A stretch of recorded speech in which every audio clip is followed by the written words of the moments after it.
ჩაბნელებულ კაფციხე კოშკში მიტოვებული ვიყავი მარტო. და ეხლა უკვე ბედნიერი ვარ, რაღაც სხვა ის ჩადგა ჩემს სულშიც, სიცოცხლის ძალა და უნარი. გულღიად ვამბობ, აი თავის კაფციხე სოფელში ვარ და სალოცავთ დიდება იყოს ჩვენებმა სალოცავებმა, ნახსენებ ნადიდებმა, ღმერთმა წყალობა მიცეს და გააძლიერონ ოჯახებით ქართული სული გაძლიერდეს. ეს იცი რამხელა ძალა არის?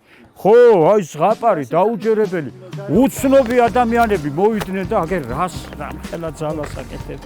აი ახლა თქვენ რასაც აკეთებთ, ეს არის მთელი ქვეყნის გასაგონად ვამბობ სამაგალითო რაღაცა. აი ესეთი რაღაცა. მე არ მჯეროდა რომ თუ მოხდებოდა კიდე. აი ესეთი გული დაიღონებდით, მოიჩენდით ამხელა ენერგიას, ამხელა წვალება მთაში, ბარში, თან დრო, თან ზამთრის პირი და არდოთში აკეთებთ აი მზის სისტემას. ბედნიერები იყავით, გაძლიერებული იყავით, სამშობლოს ესე გადავარჩენთ.